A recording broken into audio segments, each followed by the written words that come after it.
When called on, applicants and speakers will come to the front podium to speak. Only one person at a time should come to the podium. Don't approach the podium until vacated by the previous speaker. Speak into the microphone, please, and identify yourself and provide your address for the record when you begin speaking. Address your comments, questions, and testimony to the committee. Limit your comments to 3 minutes. It is unnecessary to repeat testimony previously given by others. Citizens may address the committee on agenda items by responding to the chair's call for speakers during discussion on each item and signing the speaker's log on the podium. All comments must be relevant to the item. The chair or presiding officer may, in his or her discretion, prohibit a person from addressing the committee and/or remove that person from the council chambers if that person commits any disorderly or disruptive behavior. Please see the agenda for more information about these requirements. If you parked in the Sheridan Walker parking garage north of John Rex Elementary School or the Arts District parking garage immediately south of City Hall, staff can provide a parking validation ticket for you. The agenda and documents are located at https://okc.primegov.com/public/portal.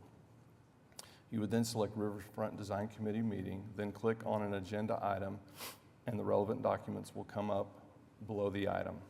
Robbie, will you please call the roll? Yes. Heisel. Present. Montoya. Present.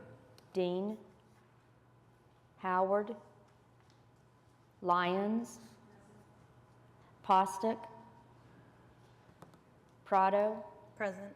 Ramirez. Templeton. Present. Thank you. Quorum?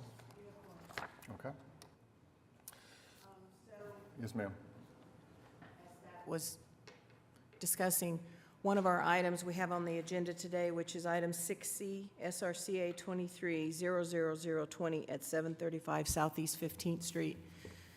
Because of a conflict with one of the members sitting on the horseshoe, we're going to lose quorum when we get to that item. And so what I am suggesting is that you allow staff this afternoon to start working on scheduling a special meeting. The earliest it could be is like 10 to 14 days because of the public notice we need to send out, and I need to make sure we're going to have a quorum of members and we have a meeting room. And if you all don't object to that, I kind of wanted to have that discussion so that they don't have to sit through this entire meeting knowing that we can't discuss their item. So I just wanted, we had discussed it with legal and with the chair, and just to let you all know, since we can't really do anything with it today, that's what our plan is, and you'll be hearing from me this afternoon on trying to lock in a date and time. Very good. Okay, so. Thank you. Thank you. You'll be hearing from me, okay? Okay, great. Thank you. Right. Moving to the next item. Item 2, approval of minutes.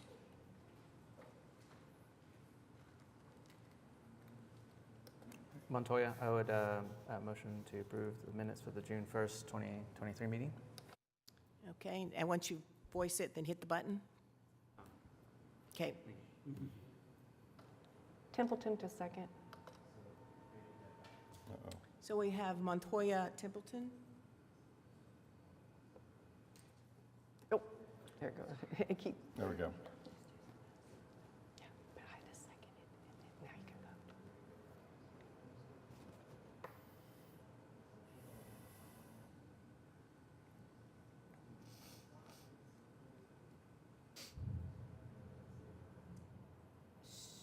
So it was 4-1. Okay, if you could pause a little bit longer on that one. Okay. 4-0-1, I'm sorry. Okay. All right. Are we ready? Mm-hmm. Item 3, cases withdrawn, none. Item 4, continuance requests, there are none. Item 5, consent docket, there are none. Item 6A, or 6, cases for individual consideration. Item A, SRCA-22-00017, R1 at 406 Southwest 11th Street. Sorry. There we go. Thank you. Laura Griggs, Planning Department. This is a request for a revision to an administrative approval for a new house that's being built. I'm very excited. You will also see on your agenda for today, there have been 4 other houses that have been approved for this neighborhood where we've not had any new houses built for a very long time. The only reason this is coming to you is because of one particular aspect of the revision, which is to add solar panels to the roof. And we'll talk about that in a minute. But it's, I'll just kind of run through these. So that's why you're seeing the house already under construction, because they already had a certificate of approval that I had approved last year for the construction. And I'll just run through these. It's across the street, as you can see from, and I always lose the name of the old school. I think it was Riverside, which is the home of the, my mind went blank. It'll come to me in a minute. If anybody can tell me what is located in that old school. Thank you so much. The Latino Action Community Center, because I lose that name all the time, sorry.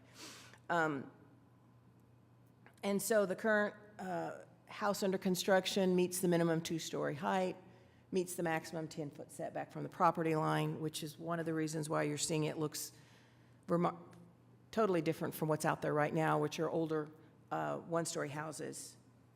And there we have the older school. And let me go back to this. So as I said, the reason this is coming before you is because of the solar panels that are proposed to go on the roof. And as you could see from the pictures, because of the pitch of the roof and it's a gable roof, you'll be able to see it whether you're driving east or west. You actually see the roof. We obtained a legal opinion recently that did confirm we were looking at solar panels correctly and that solar panels are considered mechanical equipment. Backing up just a little bit, in the staff report, we also referenced the fact that while Scenic River exempts single-family residential from the requirements of SRODD, because the underlying zoning is DTD2, which is a downtown design district zoning, it needs a certificate of approval. But there's also a section in the code that requires the Riverfront Design Committee to approve all of the CAs that are located in both downtown and Scenic River, and that is why you're seeing it. And so the criteria that was used for evaluating this project was contained in the downtown handout.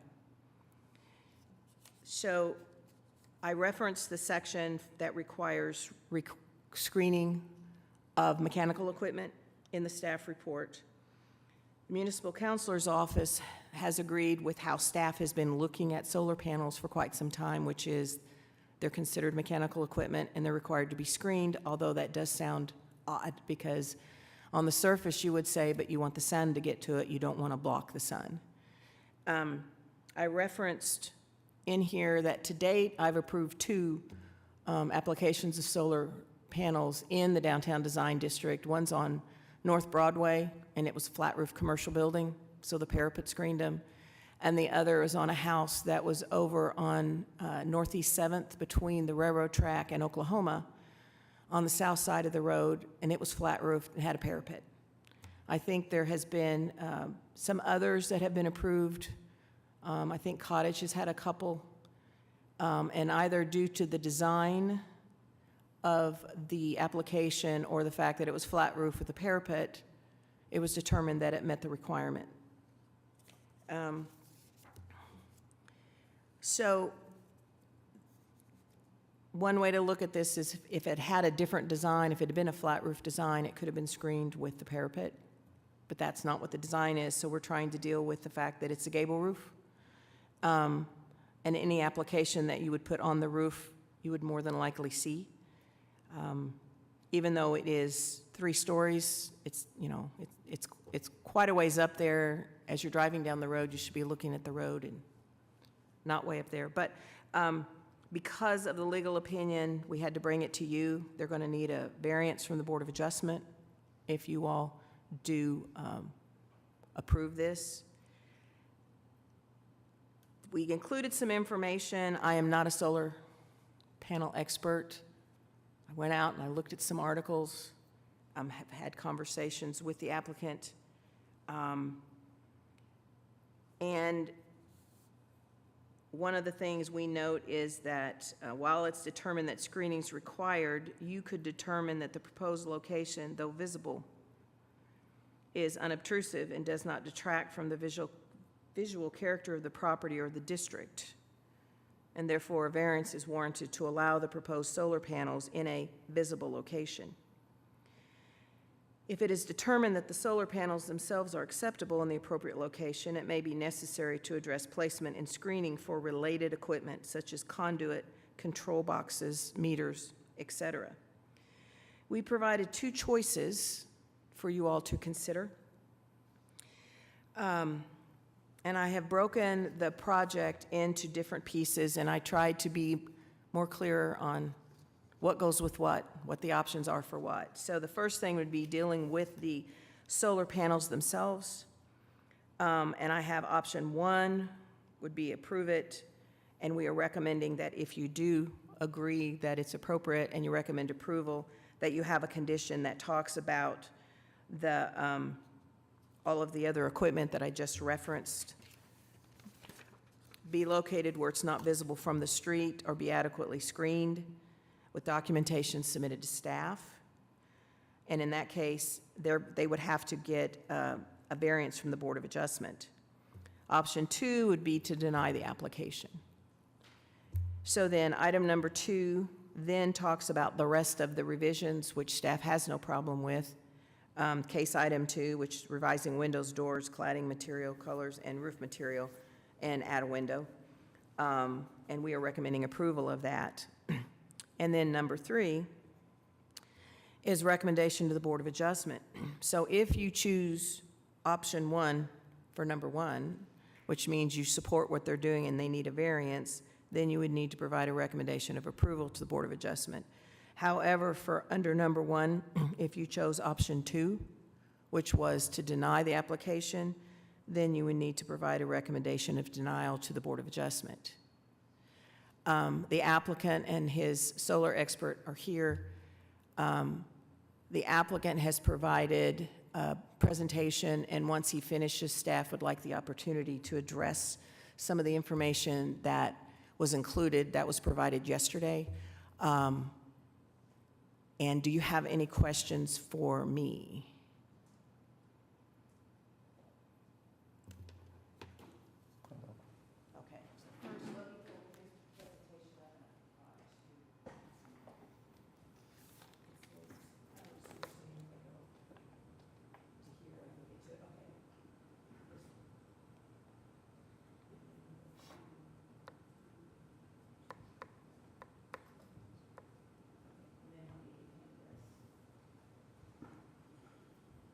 Good morning. Mark Zitzow with Johnson & Associates, 1 East Sheridan Avenue. Today I am here for a personal project, which I think is very exciting. We're very excited about the area. Park's been completed. We've been under construction since April. And I'll first thank Laura and staff because we submitted our revision back in January, and it's taken us this long to get before you to have that legal opinion. And Corey can, with 820, is here to address that side of it. I think at this point, I'm not going to speak for 820, but Mark Zitzow has conceded that solar panels are mechanical equipment, even though they require an electrical permit by the city. So there's some discrepancies there, but that's not going to be my fight today. What I want to talk through is visibility and screening. And I hope that while you're kind of looking at the photos and the presentation, what you are going to think about is staff's recommendations are advisory. You have the ability to view them differently. And ultimately, I think my ask is going to be what we're showing and how it's being viewed is not necessarily visible. And I'm going to walk through some photos. But before I do, what we're building is a 3-story house. We wanted a residential feel, and we felt that the pitched roof lended itself more to that. What we've done, though, is we've wrapped the third story in a metal. The front facade is brick, and then there is a hardy siding that is black that'll break up the third floor on the way down. So on our west elevation, we have no windows because of our proximity to our setback line. We were restricted on openings. On our east facade, we stepped the building in a couple feet so we can have windows. Our air conditioning units are pushed back into that enclave so they're not visible from the street. The rest of our conduit, our boxes are all on the back end of the house, so they're not going to be visible from the street. So really all we're talking about are solar panels. And so we talk about visibility, and the code unfortunately does not define how to measure visibility. We've gone through this on various projects in and around downtown. I can test that you can see mechanical equipment on just about every single building in downtown Oklahoma City from a particular vantage point. So looking straight on, because of the height, we're about 43 feet to the top of the pitch. The roof is not visible. As you step toward the side, you get about 20 feet away, still not visible from either side. So when we talk about visibility, I struggle to think, what are we trying to screen and why? Aside from the fact that screening a solar panel is not logical because then it no longer works in this application. But from a pedestrian view, I think that's when we think about why we need to be screening mechanical equipment. It's not the most attractive of equipment. So we believe that the height is one element that helps screen and block its view. But yes, as you move 50 plus feet away, the side of the house is visible. Here you are on the Walker Bridge, the house, while technically visible, driving your 30, I think the speed limit on that road is still 35 miles an hour. Where it's positioned between Riverside School and the bridge, it is not you're going to see it for a fraction of a second as you drive by, if you even notice that it's there. So here's the east elevation again. This is what you would see. We're about 50 feet away from the subject property. And here it is with the solar panel on it.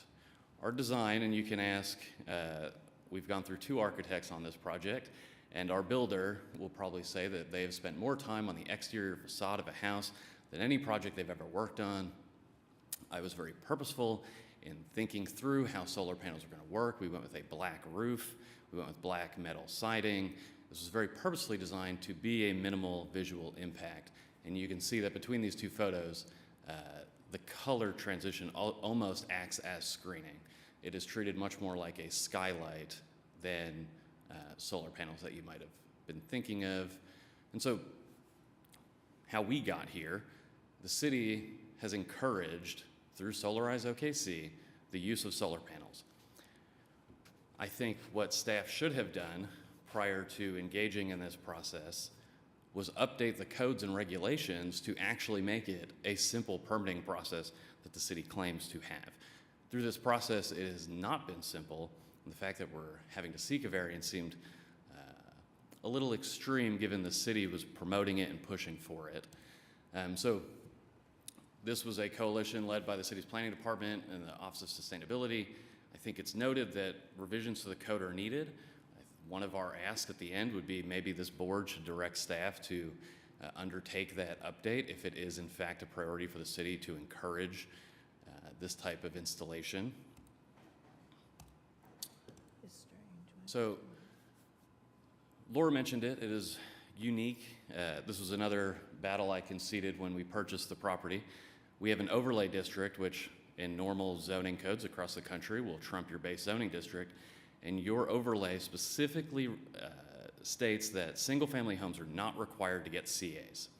Our base zoning does, which required the submittal in the first place. If we did not have the downtown base zoning, then we would not be here for a CA, and we would not be required to be screening the solar panels, which are being deemed mechanical equipment.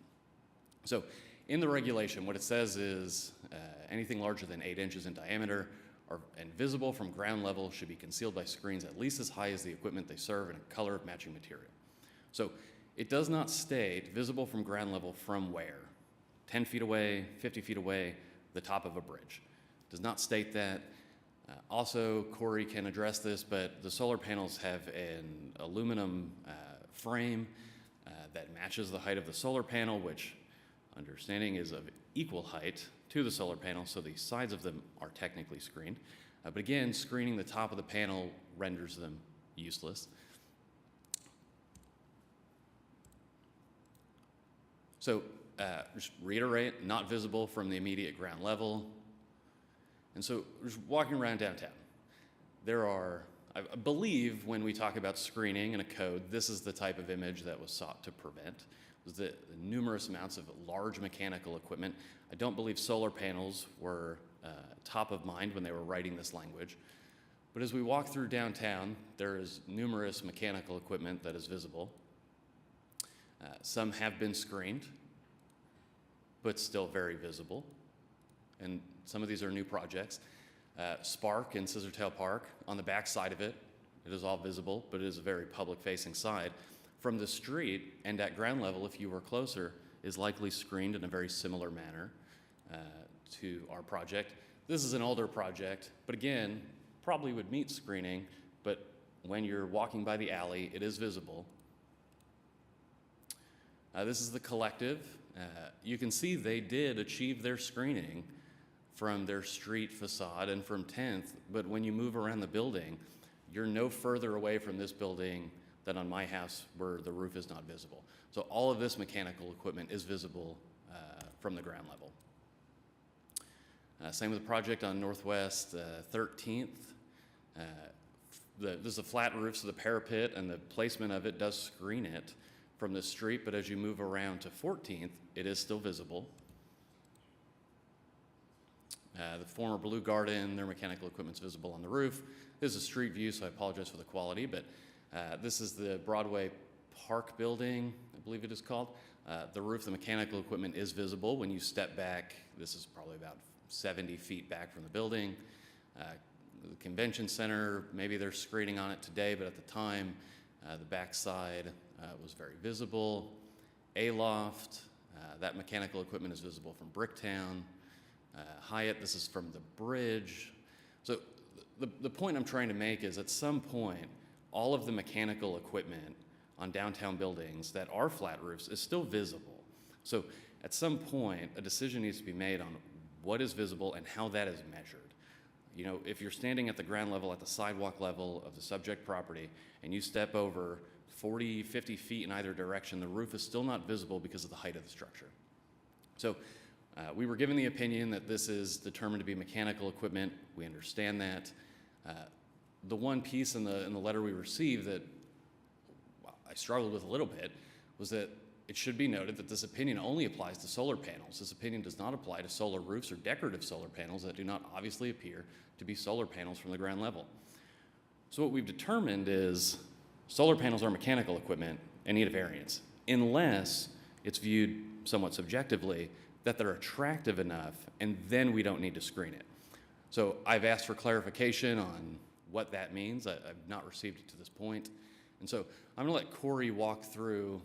This is a picture of old solar panels from the 90s.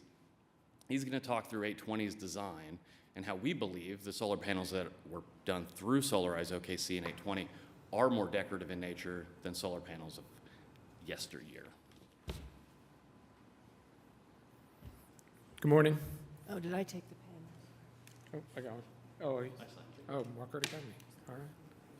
Cool. Okay. Good morning. My name is Corey Bates. I lead our design and engineering team at 820. We're a solar company that we started here in Oklahoma City just over 2 years ago. I'm a licensed architect. I practiced commercial architecture for 13 years before helping start 820.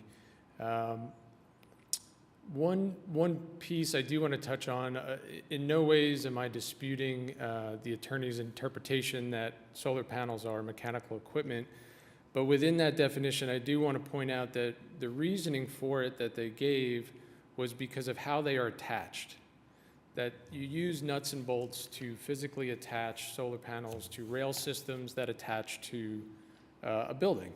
And so for those means, they've defined it as mechanical, not because it has moving parts, not because it's moving gas, not because it's unattractive like an air handler or anything like that.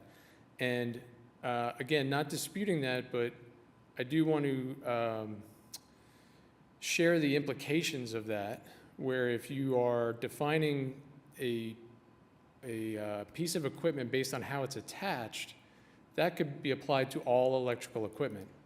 The breaker box, that the main electrical panel in your house, is secured to studs with screws. And with that interpretation, they would consider that mechanical equipment as well. So when we talk in terms of this being mechanical equipment, I want to make sure that it's clear the reasoning was because of how it's attached. Now, when we designed our systems, like Mark said, this is an example of how solar panels used to look. You used to have anodized frames with photovoltaic cells in the middle. You can see all of the bus bars and the circuitry that's running through these. They have a very strong tech feeling. This is another old installation. You can see even the rails are anodized. They're sticking out past the ends of the panels. There is exposed conduit at the top. It's a little tough because of the graininess of the image. But this is where solar panels started. And at the time, the guidelines were written for not only this district, but the other districts as well. And I've presented to HP and UDC, many other districts about this. This might have been the image that people had in mind when they thought about it as mechanical equipment. They thought about it as visually having a negative visual impact to the house and something that should be screened. But that's not where we are anymore with solar. We specifically, for our residential projects, select a SILFAB panel. SILFAB is a North American-made panel. They're out of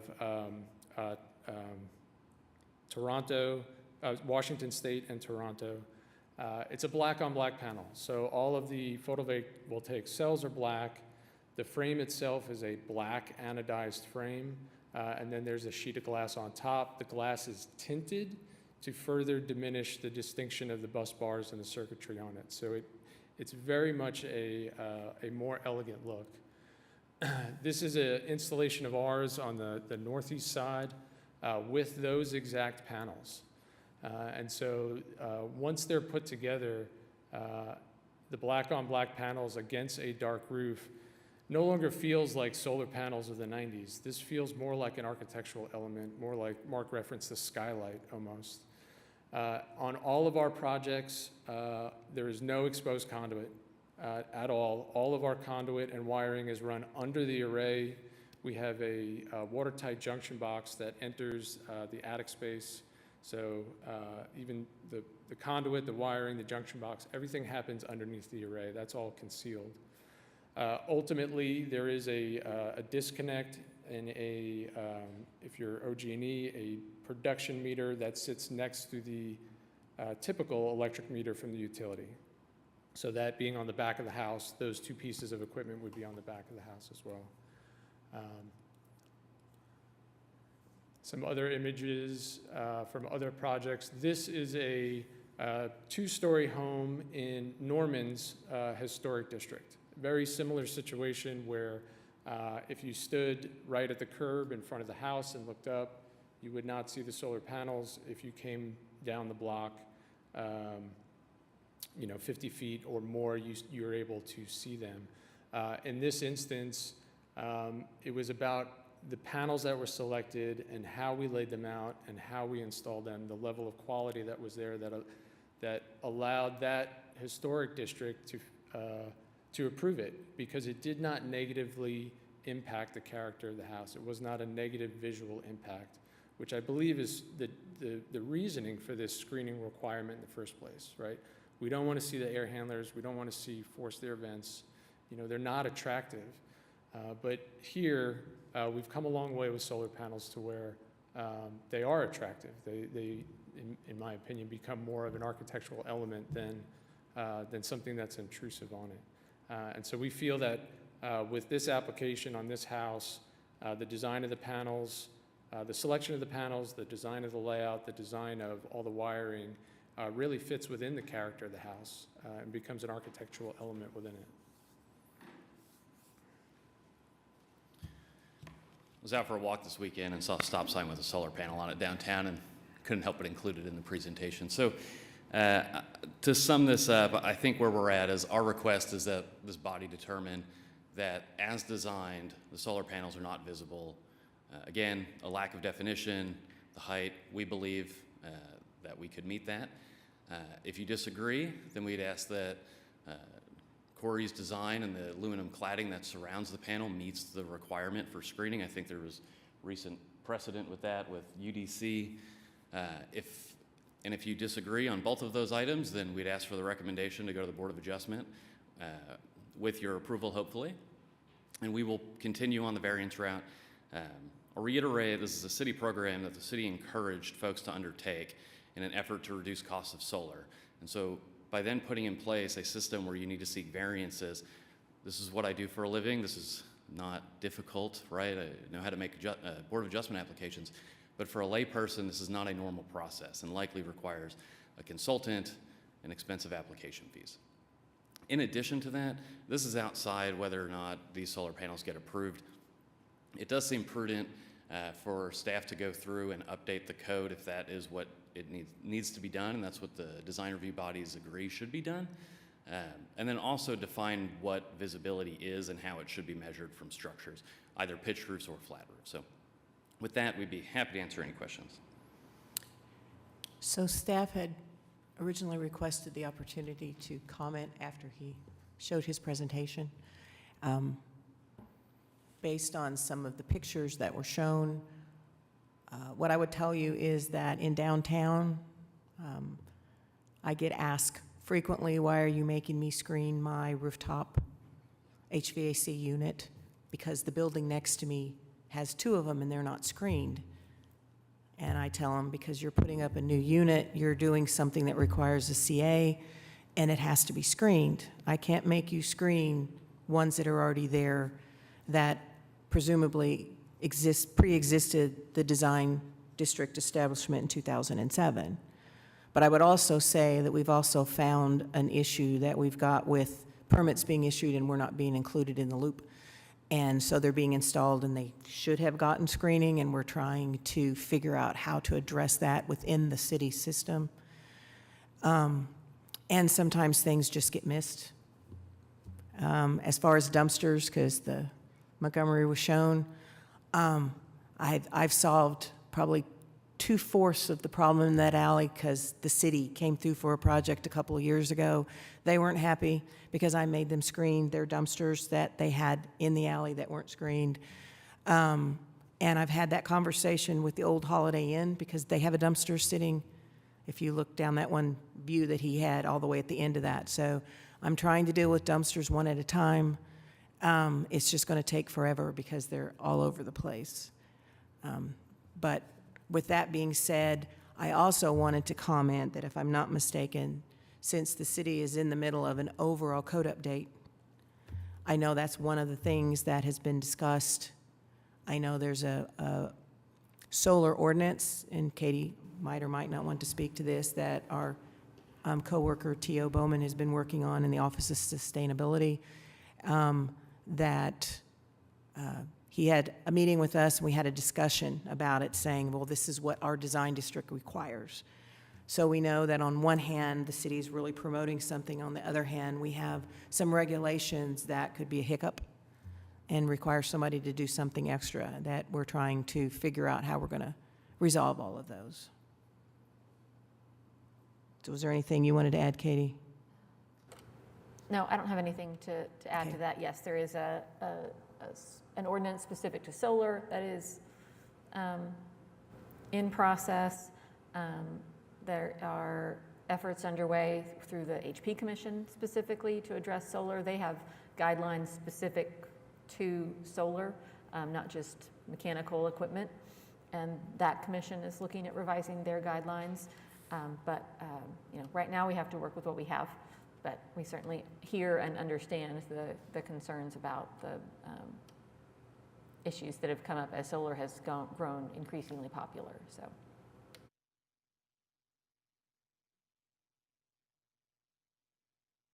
Okay. Any discussion Any questions for Mark or any discussions? I do have a question, maybe for staff, City of Oklahoma City.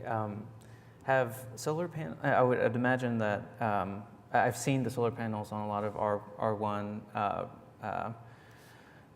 zone buildings around Oklahoma City, and I believe they don't require, if they're not in a district overlay, they don't require. Is that correct? They don't require. Right. any type of- They require a permit, but you don't have to get, there are no requirements for screening or for a certain type of placement on the building. Okay, thank you. And then another question. Has, in other districts, one district in particular I'm kind of curious about, in HP district, how have they handled, other examples of that? I know we had seen Norman HP maybe kind of give a approval on, at least on one case in the cases presented today. So I was curious about how's Oklahoma City handled that? And I know Katie's going to answer this, but just so you know, the HP guidelines actually specifically references solar panels, whereas we don't in our other districts. And so they at least have that going for them where they talk about it. Yeah, so in 2012, the HP guidelines were updated to address a number of environmental and sustainability concerns, including insulated windows and substitute building materials, and they also include a section on solar. Currently, the guidelines say that solar is essentially not allowed where it can be viewed from the street. The Commission has recently approved a couple of examples of solar panels that were technically, by the definition of from the street, visible, but that were either located so far back from the street that they were indiscernible from the roof upon which they were installed, or they were on a roof of a house that was almost entirely blocked by other architectural features of the house. So yes, if you stood in just the right spot and looked at just the right angle, you could see it if you knew what you were looking for, but that they were functionally not visible from the street. So that's how the HP Commission has handled them recently. Urban Design Commission also saw an application recently where technically from the street you were looking at what was an exposed solar panel on the structure, but because of the way they were installed and because of the design of the building, they were indiscernible from the roof or from another architectural feature. So again, in that case, they determined that they didn't need a variance. They had the same provision that they were reviewing those against, that they were effectively screened by their placement, by their relationship to the building design, and were permissible and did not require a variance. Thank you for that. Chair, I think. I just want to, Oh, yeah. yeah, part of the conversation on the one in HP, you know, they were technically visible because you sort of found your viewpoint through two houses, you know, that one point along the street. One thing that we didn't touch on here yet is the context of Mark building his house in a neighborhood that's just starting, right? And the visual exposure of this house is pretty extreme right now. But that's not the long-term intent of the district. You know, he's building his house within the guidelines and the new zoning to create a sense of density in this neighborhood that the city and everybody wants. And I think once that density is achieved, the visibility of these would be dramatically different than what we're talking about today as well. And to add to that, street trees would be added between the back curb and the sidewalk at some point as well, right? Yeah, he's required to have a street tree. Yeah, that's least correct. one. The street Yeah. tree, so I didn't mention, we're a 25-foot wide lot. We're a 19-foot wide house. Right. So we have one street tree that is on the right side on the kind of western edge window. Street tree would be placed there, so not to block the front door. Now, I will also say the other exciting part about this neighborhood is I'm also being contacted by property owners who have lived there for decades. 3-4 generations of their family have lived there. There's currently 2 generations living in the same house, and they want to tear down their house and build a new house and stay in the neighborhood. So in addition to new people moving in, we've got other people that are there that are like, hey, we want to build a new house, we want to stay here because this is our neighborhood. So I think we're going to start seeing a lot of new construction in this neighborhood soon. Reinvestment, good. And I'll add to that, that's why it took so long for us to get to a design on the house. We're a 25-foot wide lot. We were very purposeful in the design. We do not have a garage. The hope is that at some point alleys will get improved and we'll be able to have a garage in the back. If it doesn't, we'll be street parking like many other great cities across the country.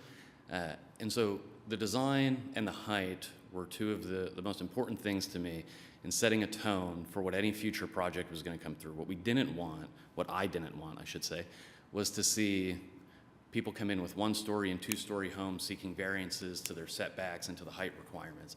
And that was part of the reason we went with the pitch, was the hopefulness that we see large apartment complexes like the Edge and others come in, and we didn't want to feel dwarfed. So we went with the pitch to help give us increased verticality. So again, with all of that, we believe we're sufficiently screened and we have a product that meets the city attorney's last sentence in his letter of it is decorative in nature. And so with that, we would ask for the recommendation or the approval to not require Board of Adjustment. So okay, so what he is saying is that they feel their design is such that if you look at the legal opinion, there is a reference in the legal opinion which he had on his presentation that talks about, what page is that on? It's on page 6. This opinion does not apply to solar roofs or decorative solar panels that do not appear to be solar panels from the ground level. And I want to clarify, a solar roof is, you can't tell by looking at it that it's, a solar panel. It just looks like shingles up there. As far as decorative solar panels, I believe you told me of a previous instance where there was... There is one that's not built yet. There's some that actually look like glass, like a tile piece of art. I'm sure that has a name, and I don't know what it's called. But when you look at it, it doesn't look like it's a solar panel. And so I think in that case, looking at that, I would think that it was a piece of art. But I think the solar roof that Dustin is referring to are the ones where they're actually the shingles. Some of them look almost like a tile type thing. Some of them, Exactly. Because they're like rectangle. There's different ones. I know there's a Tesla one out there. And I'm just dangerous enough doing research that I'll probably misspeak, and I don't mind if Corey pipes up On and a solar corrects me. roof, the entire roof seems flush, and you can't see an obvious rise where there's a solar panel. Yeah, and I referenced that in my staff report because the one thing I did see about those where it talked about that they didn't function as well because the air couldn't flow around them as panels that were actually installed on the roof where there's a space between the back of the panel and the roof where air can circulate in there. But I think what Mr. Zitzow is asking is he's asking for the committee to agree that what he's proposing fits into what the legal opinion talked about, where they don't look like solar panels, and he wants you to say, and so you don't need a variance. I'll clarify. I'm Yes. asking for the potential of that. I'm also saying in the absence of definitive language stating how visibility is measured, that we also made that the solar panels would not be visible from the ground level of our property. At some point you have to define what the distance is for visibility. If I go stand on the Walnut Bridge, I can see absolutely every piece of mechanical equipment in Bricktown. That doesn't mean that staff failed or the city failed in their duty to screen it, but we have to have a measurable way to define this. And without that, I think this board has the ability to review this and say it is not visually obtrusive to the street and therefore meets the guideline. meets the regulation. Can you read the page 6 again, that one last statement that we were discussing?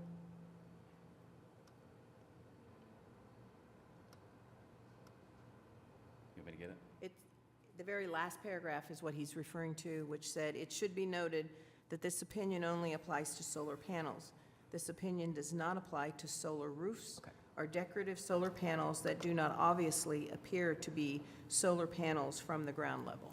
And when I wrote that, when I said it applies only to solar panels, I meant the rectangular Yes, solar that's panel that you can actually see on the roof,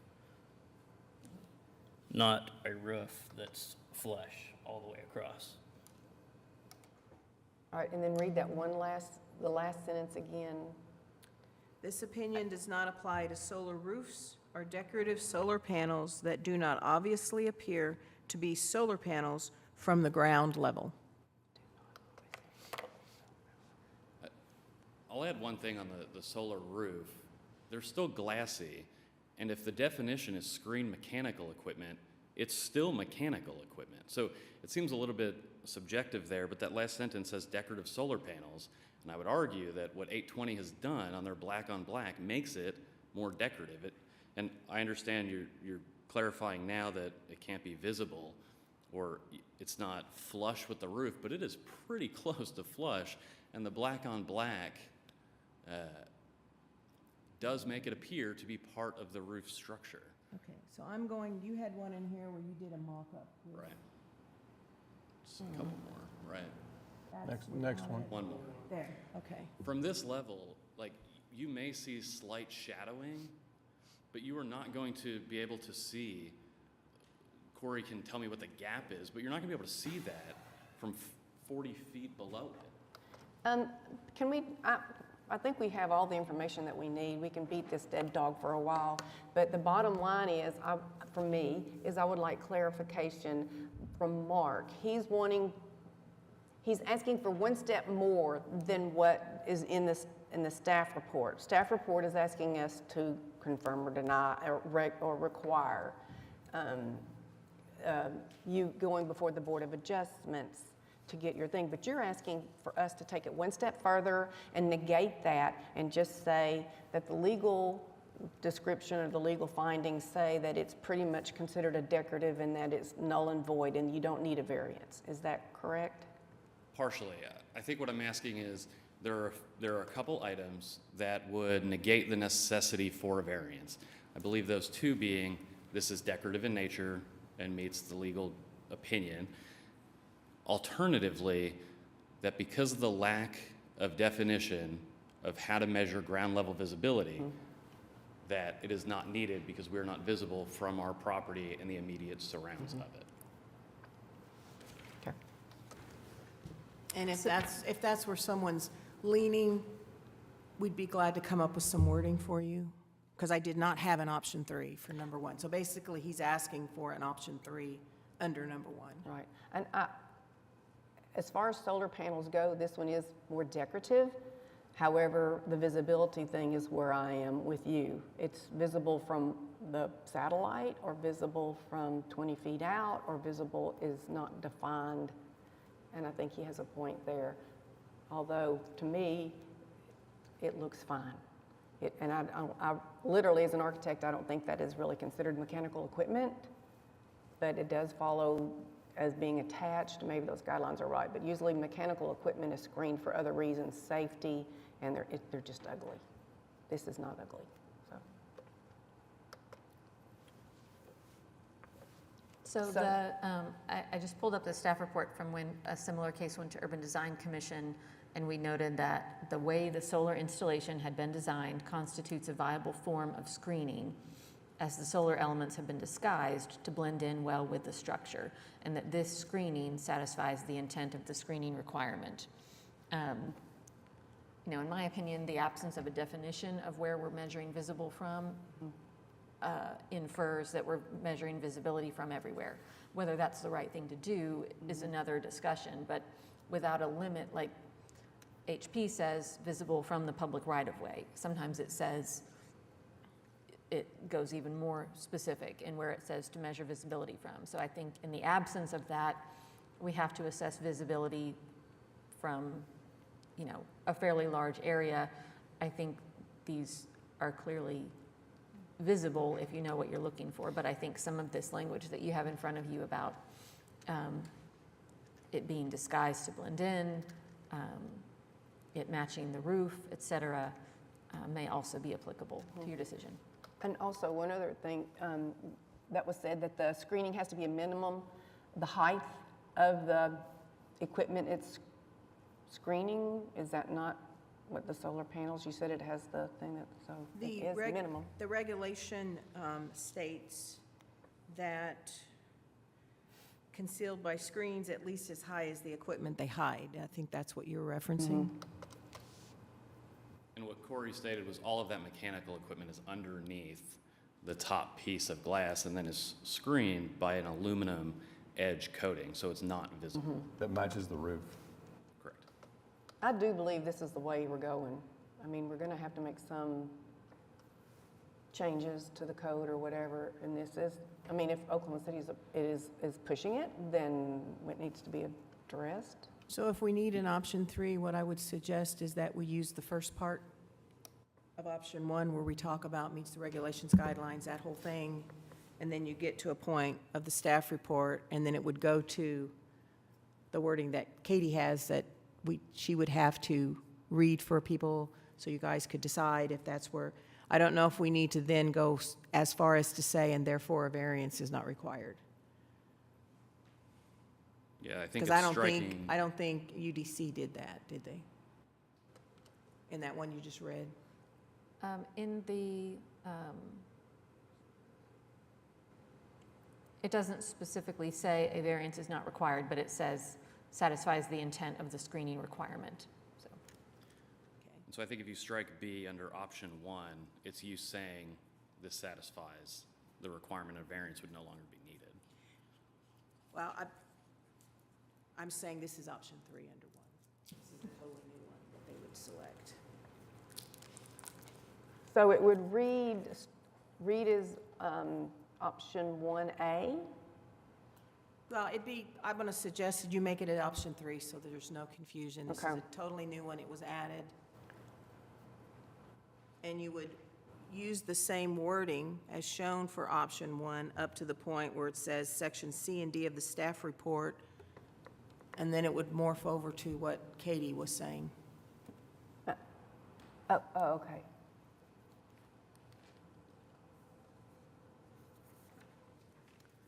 And so that would mean if you choose option 3 under 1, you also need to take action on number 2, which is all the other stuff that they're doing to the house. And then you wouldn't have anything that you'd be doing under 3 at all, because 3 is about the Board of Adjustment. Right, yeah, okay. So we would be creating a new option, number 3. You're doing option 3 under number 1. Oh. That's the new one. Because that's, number 1 is the one that deals with the solar panels.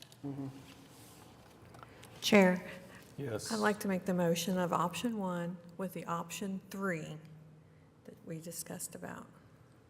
Okay, and I'll read the first part.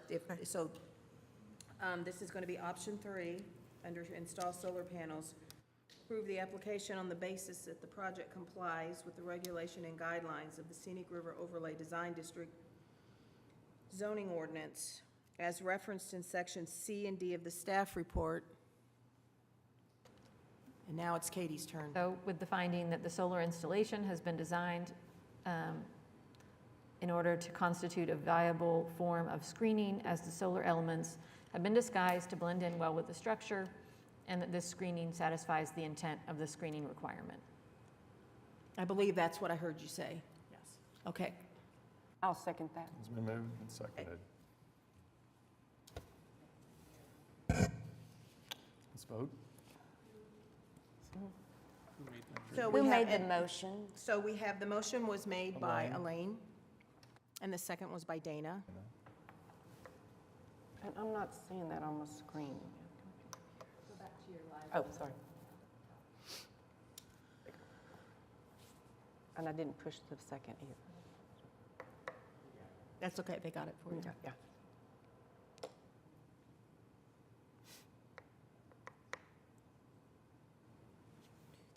Five, okay. Now, the next thing that we need to do is we need to then flip the page on your staff report and go to item number 2, which refers to case item 2, which staff did not have a problem with. That's all the other stuff that was in this revision application. We really didn't even touch on it because there are no issues with the stuff they're doing. And so there would need to be a separate motion and second and vote on that. Is there a motion on item Part B of this? Yeah, let me get to it, I think. I'll make the motion. This is for, okay.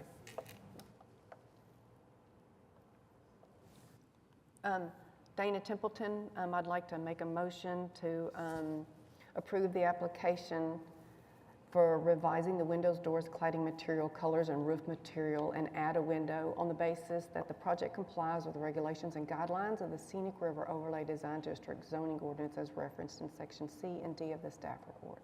It's been moved. Do I hear a second? Second, Prado. So if, Dana, if you could hit motion button, and then, okay, and Maria hit. It's somebody, it went away yet. It's already done. It's okay.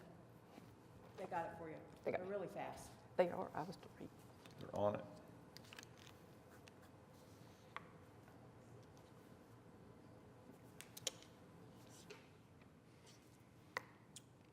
Five to nothing. And that was approved, and that's based on the way you guys made your motions. Those are the only 2 votes that we need.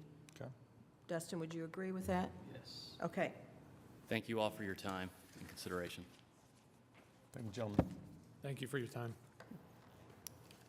Yes. Okay. Next, once this goes back to the, thank you so much. Let me All get right. down.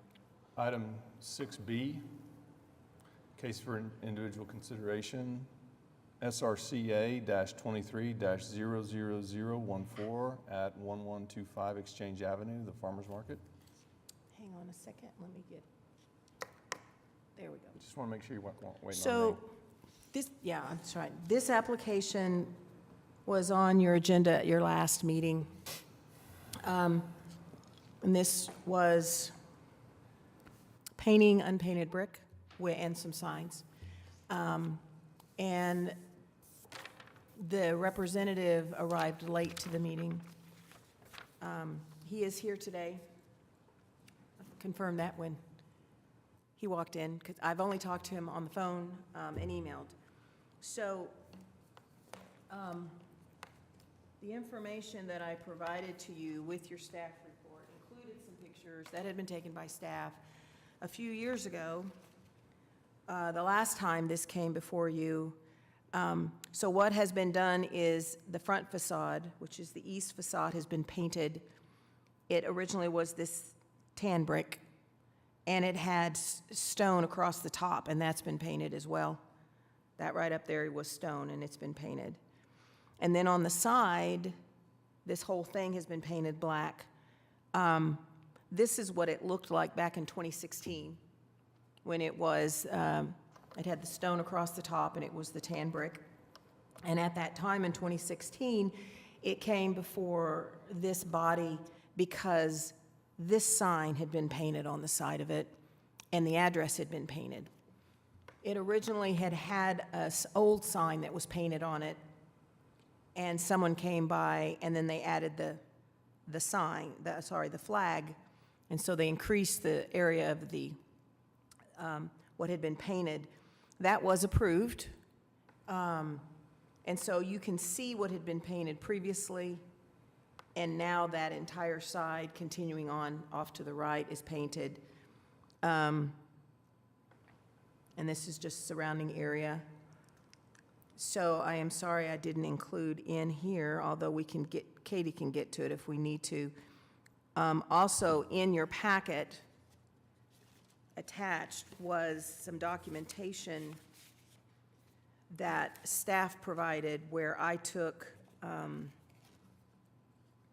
I provided you a picture of the original sign from Brown Machinery Company, so you could see originally how small that was painted on that side. I also took what had been approved previously, and now I'm looking for it, and I can't find it, sorry. Now I'm thinking it wasn't in there. Because I had taken one and I had marked how much more had been painted, and I apologize that apparently that got left out this time. Yeah, it was in the last one. The packet together. I think it was in the last one. So, this way. So this is what had been painted previously on that side, so now everything on that side is painted black. We had requested some information from his contractor, his mason, whoever was working on the building, about potential impacts of trying to remove the paint. Staff does not have a good product at the moment that we can say this product works 100% of the time and it does not damage the brick. We're hoping at some point we will get something like that. I know there's stuff out there. They're very labor intensive to try to get paint off, and a lot of it depends on the brick itself. Is it a rough surface? Does it have a plastic coat kind of looking to it, or is it smooth? So there was a handout at each of your place that I received yesterday, so I didn't have it in time for the staff report. That is from his contractor. That states, in regards to the removal of the black paint from the brick, I would recommend not doing so for the following reasons. Being that the brick already has had the paint for an extended time, there are already a few spot of chipping, any form of pressure removal, and let me just say that power washing and sandblasting is not a method that staff supports or would allow, because that would definitely damage the brick. But he states, any form of pressure removal would risk damaging the brick more, which opens the door for issues with actual structure.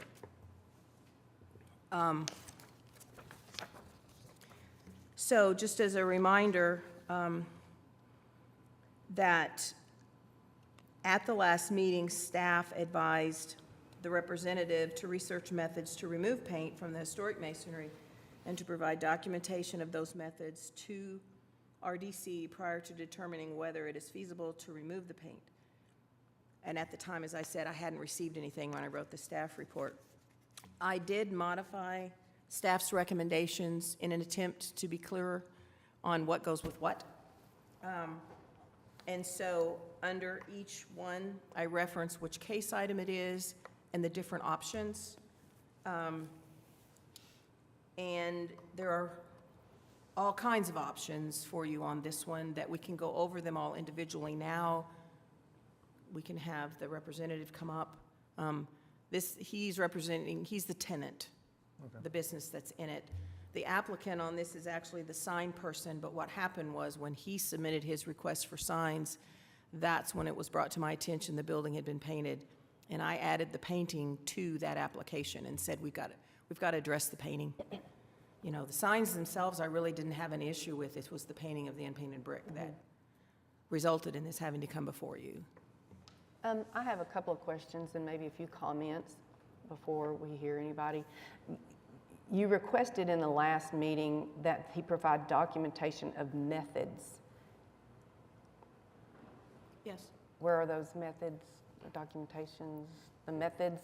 I mean, did we consult Sherwin-Williams? Did we discuss, have anybody that's an expert in the field? I mean, and I do understand removing and sandblasting will probably more than likely damage the brick and get rid of most of the aged grout or mortar, but I have seen it removed before, but I do, which leads to another question.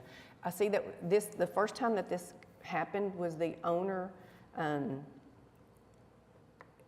2016 also was asking for forgiveness in his application. On 8/04, it came before the board and it had already been done, so he had to ask for forgiveness, and yet here we are 7 years If I'm not later. mistaken, that was a different owner. Okay, that was my question. Is this the same owner? No, it is a different owner since then. I don't go in this area that often, so I didn't realize it had been painted until the sign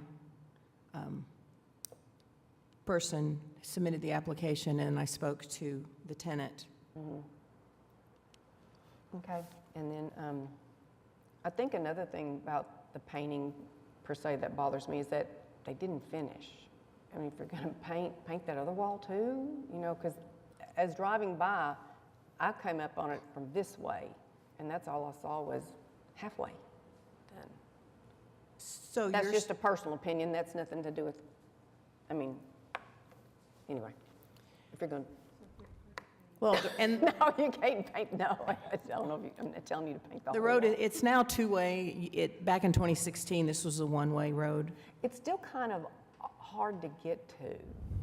It's a- Yeah, and so that was part of, in 2016, what the discussion was at the time when the reclaimed lumber people were in there. And that's what that view is. They were having an issue of people trying to figure out how to get to them. Yeah, there's still Because hard if to you get could to. see them, if you could catch a glimpse from Reno or Western, if you go south, you couldn't go north on Exchange because it was only southbound. So you'd have to go around the block and figure out, oh, where does that tuck in? And since they've done all the work in that area because of the boulevard, originally they were going to totally block it off. But there is this little slip ramp that you can go southbound, and then they added kind of half of a cul-de-sac so that northbound traffic actually has the ability to turn around and go back south, because you cannot get out onto Reno if you're going northbound on Exchange. Right, yes. You can But- only But get that is from- a south-facing facade, is it not? And so if you're driving north, all you see is the red brick, right? Yes, I think staff would probably disagree with you about asking them to paint the rest of No, the no, building, no, but no, no, anyway. no, I'm just saying, I mean, it just, that they were kind of tentative in doing it, maybe, I don't know, maybe we'll just get away with this much. Yeah, I mean, and both sides of the building, including this side, had red brick. Because when you get into the back, it wasn't, you can see it's not the buff brick. And so as common in the downtown area, you had the fancy brick was on the front facade, and then the sides were the lower class brick, which is red, which is fine. And I don't mind the color, I mean, it looks better, but it still is violating.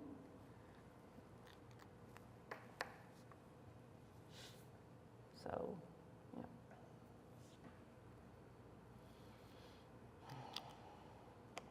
This is a tough one.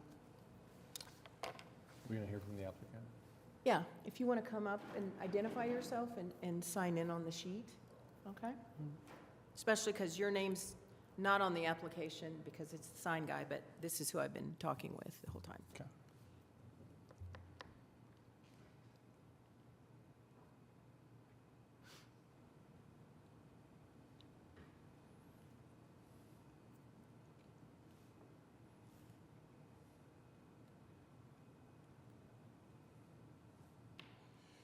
Good morning. My name is D'Angelo Jones. I'm the owner.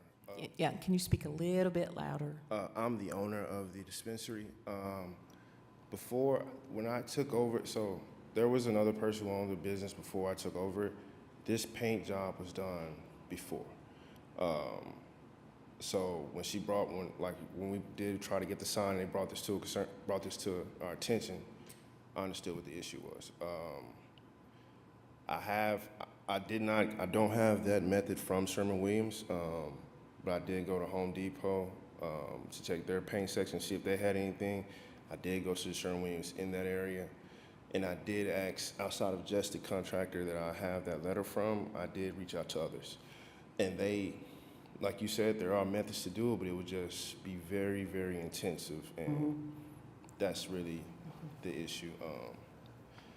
So I really, when it comes to it, like I said, I didn't know that was not approved. I didn't know it wasn't in guidelines until, like I said, I tried to apply for the sign and then found out about the paint was not in So place. do you own the building or you just own The business in the, Yes, ma'am, just the business in the dispensary. so you don't own the building? No, ma'am.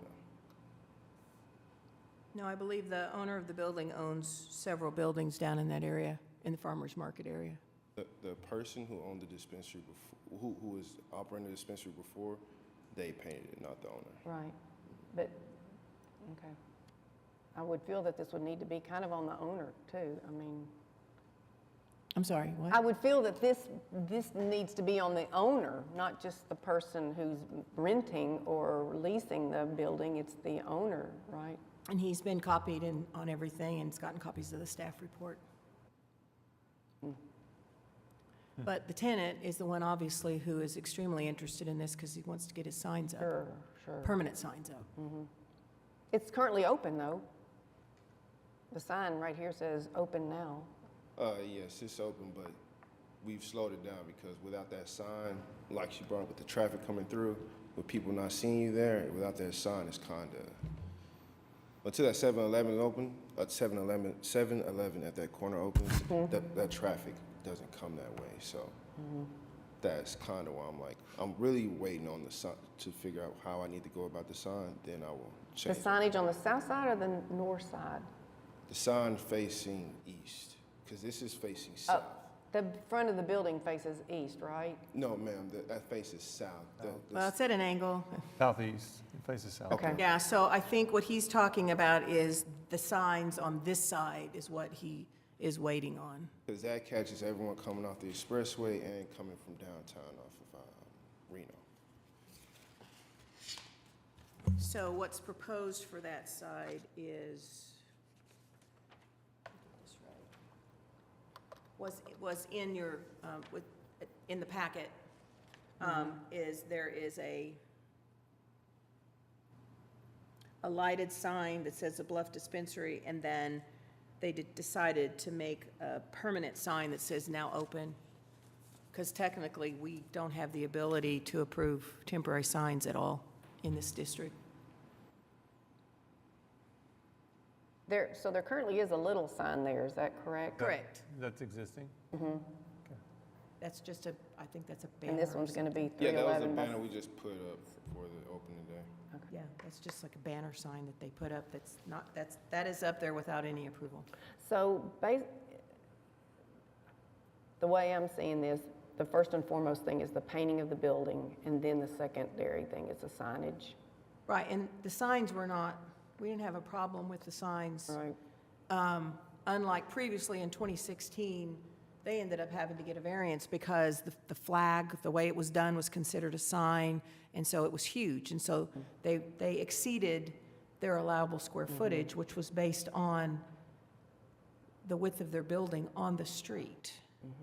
So what they're proposing here doesn't exceed the allowable signage as far as square footage, even though the address counts, because the address is over 4 square feet. But, yeah, staff has no problems with the signs, it's just the painting. Right, it's the painting.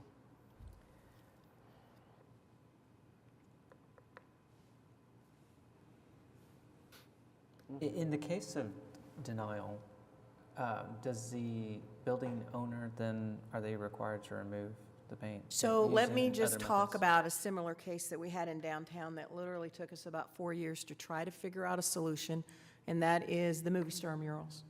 The That's what? on the movie star mural that's on the Paramount building, that's on Sheridan. Everybody just seems to love it. That was painted without any approval. We would not have supported that on that building. So they got denied.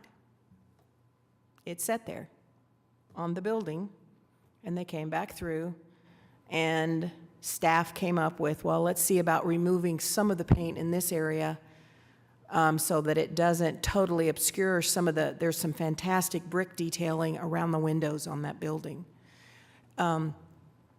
And they came back because they hired, I'm pretty sure, Catherine, they hired a preservation specialist to help them, and they could not come up with a product to get the paint off because they were trying different things. And so they ended up coming back. after a few years of it sitting there totally in violation, and they got approved with the condition that they could not maintain the mural. The mural is to be left to fade and go away. Because from the staff's perspective, if you recommend denial, then what's, we turn it back over to code enforcement, they end up in court, they get a fine, and they don't have to do anything else. And we're still left with that on the building. So our current system doesn't really address those types of denial when you have something like, we've painted the brick and the paint needs to come off. Versus different things, maybe they add it on and they can remove it. It's a structure and they can partially remove part of the structure, or they put a sign up and they can just take the sign down. Those are simple fixes. Painting brick, there isn't really a simple fix from staff's perspective, given the situations we've dealt with before. So that would be if the determination is to deny their request to paint the sign, staff would probably then have to start working, and end up coming back to you all with whatever we've been able to try to figure out. Is painting the brick back to the same color? I mean, where it still has that same feel may be an option, but I'm not saying doing that. But I think my only issue here is that this is the second time it's happened on this building, an oopsie, and it sets a precedent for everybody going, well, you can just paint it and go before and then, oh, oopsie. I think the problem if you say, let's paint it back, and it was a tan, and it's now painted black, and you want to try to get it to that tan color, Yeah. you're not going to be able to, you're going to have to do so many coats. And, yeah. 2 layers of prime and 2 layers of, I understand that. I'm just saying that there's got to be something that. It's unfortunate because this isn't the first, Right. it's not the last time, it's not the last first time. And why do we even have these? if Luckily, our people are- ask, most people ask before they paint, so we can bring it for discussion. There have been a few times that staff didn't have a problem with painting a mural on an unpainted brick building because of the building wasn't that old, because of its location, that type of thing. But when you have it in an older area, farmer's market area, or we've had some requests on Broadway in Automobile Alley, where staff is like, I don't think so, and the committee has agreed with us, due to the type of brick, the coloring. We've got some really fantastic brick detailing on different buildings, fabulous different types of brick in Automobile Alley, and that's not the kind of thing you want to obscure with paint. And the trend right now is to paint everything that's brick, let's just paint it. My neighborhood is getting painted white. I mean, everything's being painted black. It's great. I'm not saying it looks bad. I'm just saying it's a trend, and in 15, 20 years. Well, and in some cases, when you paint the brick, you actually cause damage. Brick can't breathe. I always talk about brick like it's alive, but, depending on the brick, it can't breathe, it can't sweat. And so then it's got all that stuff internal, and you could end up with it spalling, and which is the last thing you want. But I think this is a really hard discussion to have because while we agree that the signs are not an issue, it's the paint, and this is putting a hardship on the tenant when we should be really discussing it with the owner of the. Right. I agree. So I'm having a hard time because I agree, no painting historic brick, but we haven't found a method to remove paint. Right, so I have a question for clarification, because I couldn't hear a lot of what you were saying, because I have no speaker over here. So were you saying that the owner of the building painted it, or was it a previous tenant? The guy who I took over the business from, he painted it. The owner knew nothing of it. Price Edwards knew nothing. That's why, when I talked to the owner, that's why I said I'll come up, because he had no knowledge of this. So that's why I'm present. And I do agree with Maria that I hate that it's a burden on you that this has happened. It's not your fault. I hate that your business may be suffering from all this too. So my apologies for that. Now, I did not turn this in as a code enforcement case when this point, if it is turned in as a code enforcement case, the notice does go to the owner. So I guess, and Dustin, you can correct me if I'm wrong, the committee could actually decide to take action on the signs, which staff has no problem with, and can direct staff however they want as far as the paint, which could be contact the owner, turn it over to code enforcement, whatever on that. I don't really want to get in a situation where we continue it at some point, because then we end up in a situation where maybe we don't have anything on the agenda, but we've continued something to the agenda, and it'd be like, dang it, we were really wanting to give you guys the month off. And I do want to point out that, I've never actually seen this, but our ordinances do allow that for each day that a violation continues, could be a separate ticket written. So it wouldn't just be one code enforcement ticket. It could be hypothetically one for each day that it remains painted after you deny it. We had that issue in Mr. Park where someone had done something in violation, and it was a $1,500 a day fine. And but anyway, I hope that doesn't, well, that's not on you, so, but yes, I understand what you're saying, it has been done before. But the last thing I want is for us someday, we come to work and somebody's out there with a sandblaster trying to get the paint off the bill because they got a violation notice. So that's the other. So hopefully I'd be able to turn it in such a way that they'd be directed that they need to contact staff before they do anything to the building.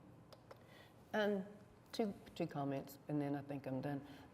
I think I spoke about the, it's a service station and convenience store on the southeast corner of Western and 23rd.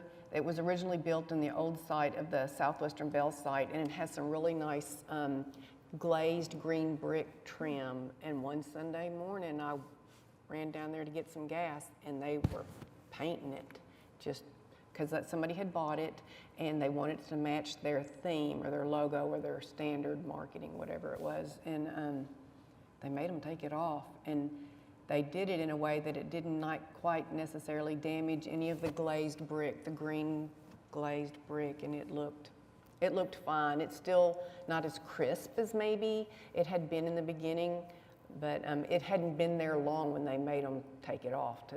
So, and then I already forgot my second comment.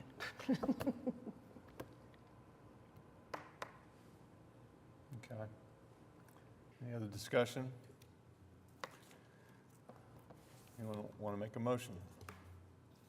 So you might want to do the easy one first, which would be 3, 4, and 5. Those are the ones that deal with the signs. Okay. Any motions on 3, 4, and 5? Give me a second, I gotta find it. And I think they could actually, they could make one motion. They could say that, this motion is for case item 3, 4, and 5. To approve case items 3, 4, and 5, and then read what it says. So you don't have to read 3 different ones. And I got a nod from Dustin, so he agrees.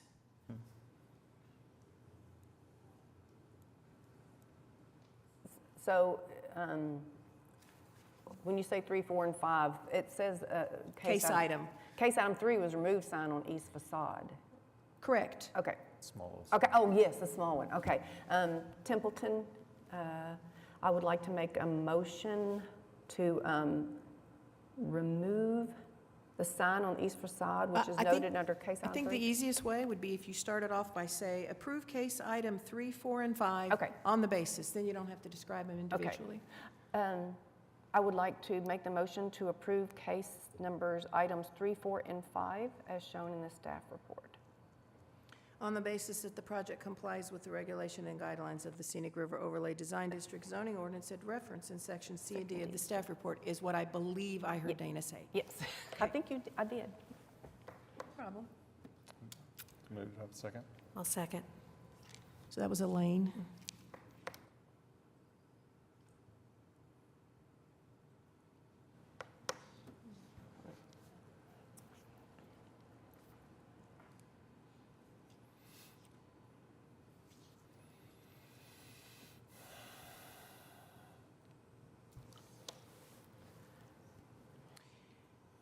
Okay, so that passed. Now, the next one I'm going to suggest that we look at is number 2, and that is painting the part of the building that had already been painted before.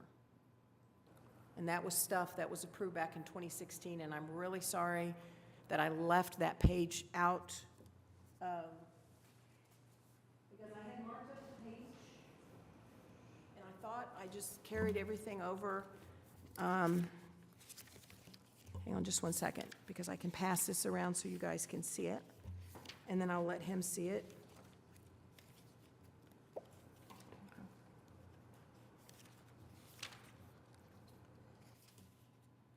There it is.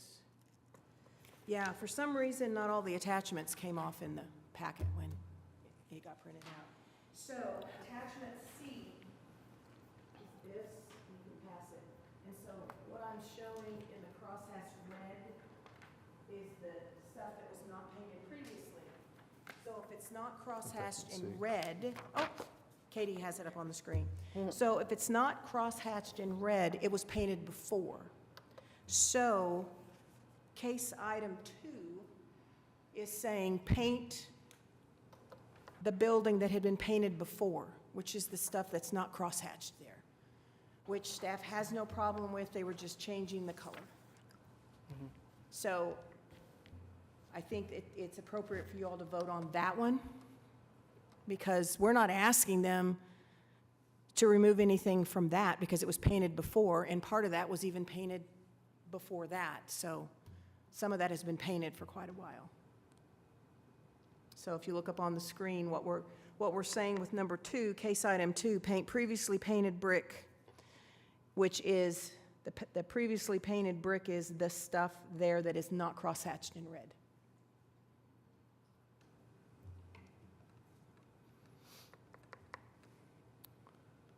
Everyone see that? We have a motion?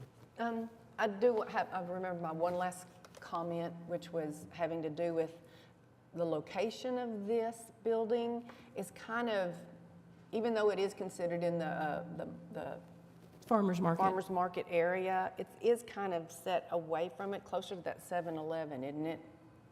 Yes. Well, yeah, the farmers market sub-district Right. of Scenic River. This is located in that. In that, but it's not on that main drag, is it? It's No. kind of off. It's on the back side of the main drag. Right.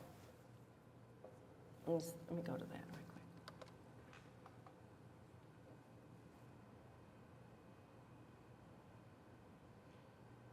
So the north-south, that I always lose what that road is, that runs from Reno South down to the farmer's market building. The east-west street, you see the Loaded Bowl and Palo Santo, that's second. No, the north-south is Klein, that's what it is. So this building is not on Klein. It's in the next block over, which happens to be a triangular block. And it's across from Blumenthal's and the Greek Oh, okay. restaurant. Okay.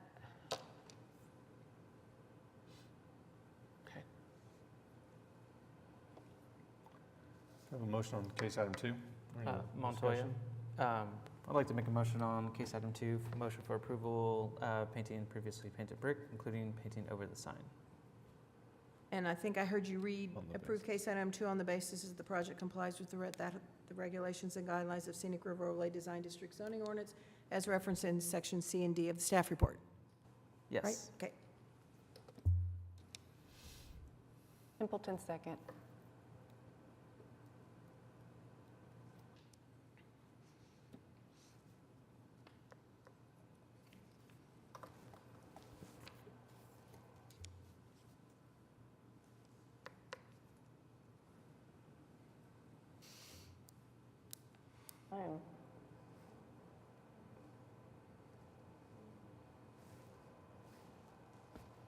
I must have logged out.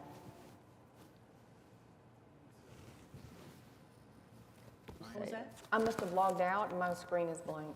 Okay, so we need to take a verbal vote from Dana? How would you vote? I second to that and yay.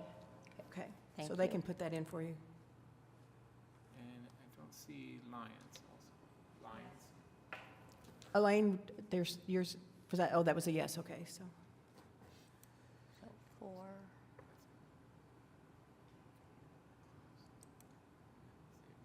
Okay. So, we're down to case item 1, which is painting unpainted brick. So I gave you a couple of options in here, but we were also talking about a third option, since more than one of you mentioned that you feel it's more appropriate for the property owner to address the fact that the building had been painted and not this tenant, who isn't the person that actually painted it. And so I was talking about, you could be directing staff to do something with this, such as either contact the owner or turn it over to code enforcement. And obviously, then at some point, it'd have to be brought back to you. But I wouldn't recommend just continuing it from meeting to meeting to meeting. I agree. A motion on case 1. I'm dead in the water.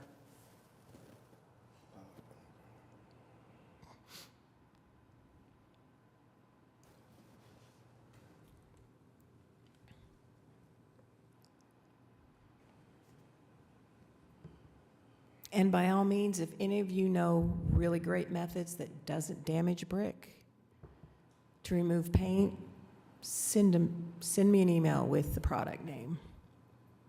I have a couple of reps for their products that I can talk to. Sherwin-Williams is in my office all the time. Benjamin Moore, Brandy Becerra's in the office a lot. So The kind of gold standard preservation one is the Pasoko paint, and they have a range of different paint removal products, different ways that you apply it, and ones that you peel off, ones that you wash off. So, you know, I think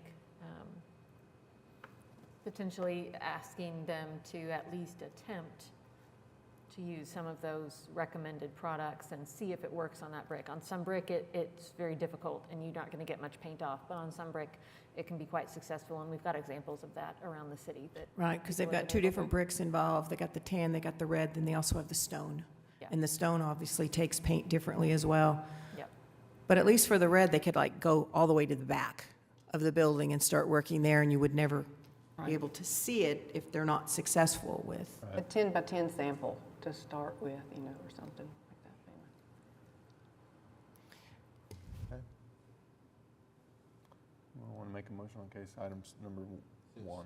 So, hang on just a Since the tenant is technically still the same since I took over the company, so would it still fall under?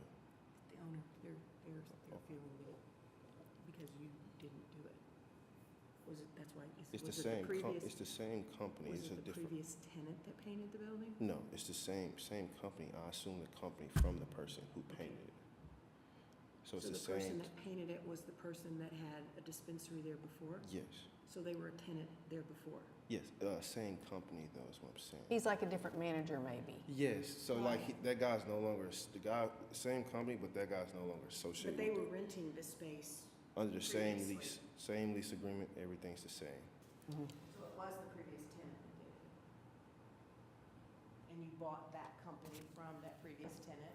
Yes. So it's the same It lease. sounds to me like it's the same tenant, but a different owner. Yes. Okay.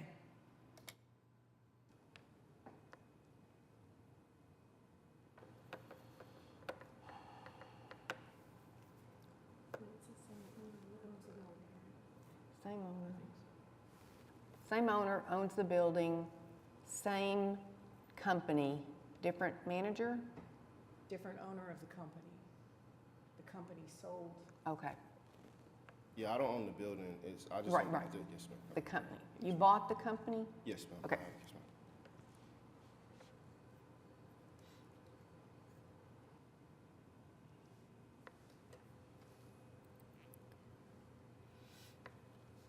I know we are not wanting to continue to forward this to the next meeting, and the next meeting, and the next meeting, but it does sound like this may warrant some more investigation into the feasibility of removing the paint. I think that may. So possibly, I think, from what I could hear, because I couldn't hear everything Katie said, maybe you might direct staff to, I don't know, look into the timing of and who actually did the painting, possibly reaching out to the building owner. If the direction is the preference is to try and remove the paint where it wasn't painted before. And we could work on that at some point, bring something back to you, or it could, as I said, code enforcement goes to the owner of the building and doesn't go to the tenant. Did you say, is the owner of the building an individual or a company? Well, it's an LLC, but Josh Livingston owns several different pieces of property in that area. Yes. And they all have their own LLC, Yes. mostly based on the address, because he Yes. owns several stuff over on Klein. Yeah, I did see and that Second. 1125 something LLC. Now, that's not to say there's not more than one person involved, but he is the contact. All right.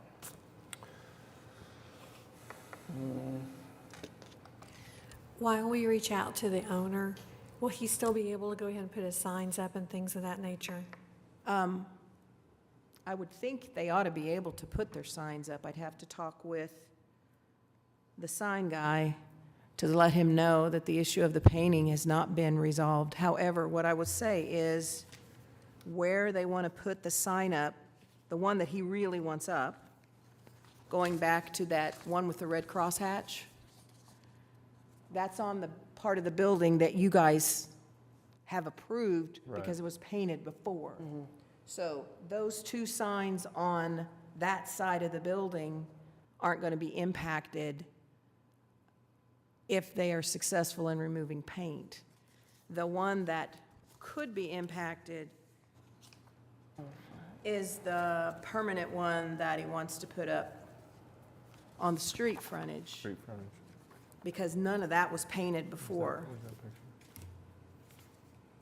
Let me try and find that.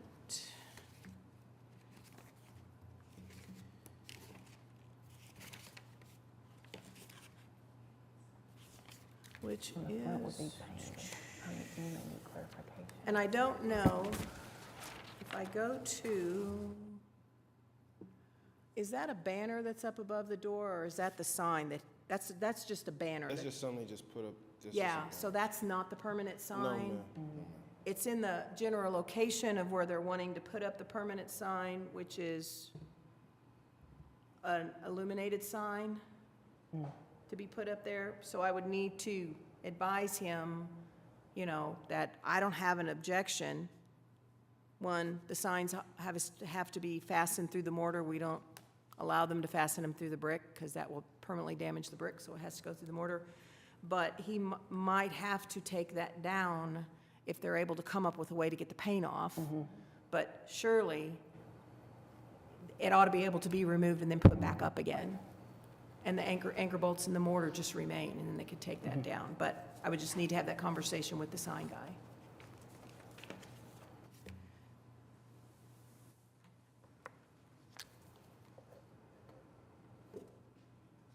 I don't know if you can make that into a motion. I know it's not his fault for that, but, I mean, he just needs to understand that it's bigger than what he's trying to do, and that's not fair to you, but it has to be done.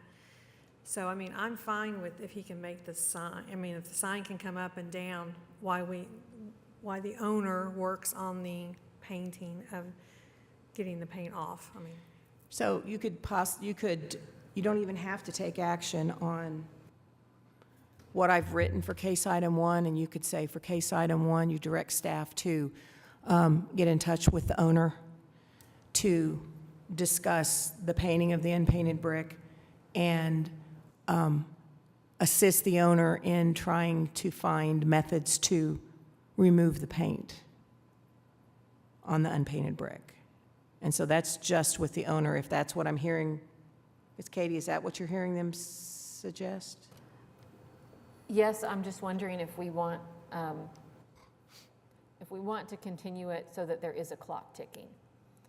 I don't want to continue it to next month because later in the meeting, you were going to hear me say next month is canceled because we have no items. Well, and I also think 1 month may not be enough time. It would be to because coordinate, but I think maybe if we said to come back in 2 months, and Yeah. hopefully between now and then, you can work with your property owner and with staff, and we can actually come back with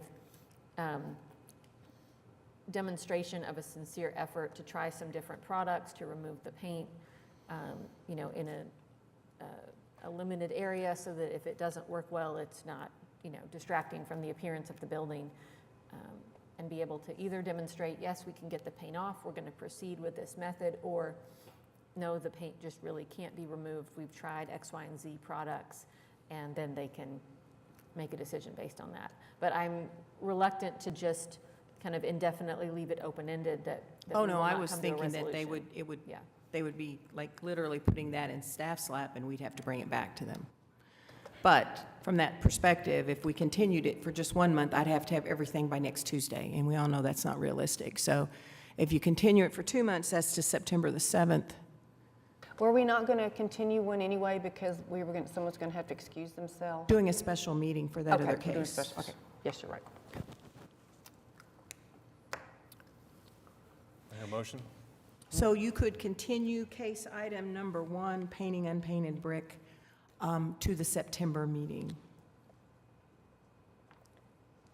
All right. Any motion for that, right? That would be my motion. All right. Do I have a second? Prado, second.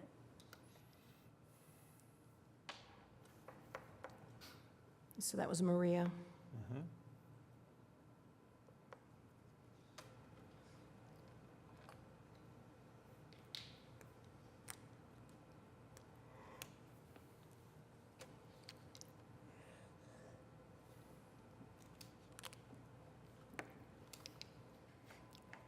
Commissioner Templeton, did you want to go ahead and vote? I guess so.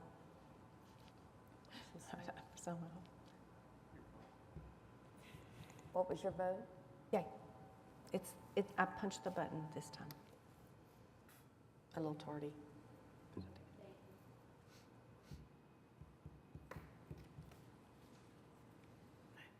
Thank you. Very good. Thank you for your time, sir. All right. Item 7, other business, there's none. You're good to go. Okay, all right, Thank you, sir. Thank you. Item 7, other business, there's none. Item 8, communications. So you will see, we had several administrative approvals, including, yes, the new trailhead for the bike. It was they had the groundbreaking ceremony, and there was a lot of changes they had to make. That took a while to get it to the point where we were able to approve it. But also, you will see that there are 4 new houses on 13th Street. One of them is actually a live-work unit, so that's kind of exciting to have someone who's, and he's going to build a house next door, so he's going to do a spec house next door. And I'm anticipating 2 more on his part and 3 more on the part of the other one that came through. So, and then there's one in there for Catholic Charities for demo. You guys made a recommendation on a spud rezoning where there had been a church, Catholic Charities had, it was several months ago. And so they're finally moving forward with it because they have to tear everything down. And then I'm working on the CA for all the new stuff they're going to build. And they're going to reuse some features off the church on the new building. And so that's exciting as well because that's also a neighborhood where there hasn't been anything new going on. And that's way at the further extent of the district over by Stockyard. So, but does anybody have any questions on anything? Okay.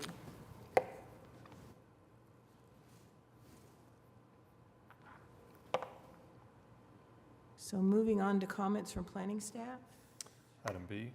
So you will be hearing from me this afternoon as I work on, I'll have more than one date, more than one time, just so we can at least get, I prefer to get 6.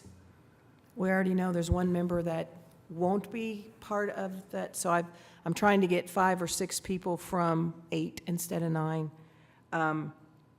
And you will also be getting the official notification that we're canceling next month. So it's going to kind of balance out. We're going to have a special meeting, and then you know, it'll take the place of the one we normally would have had next month. Okay.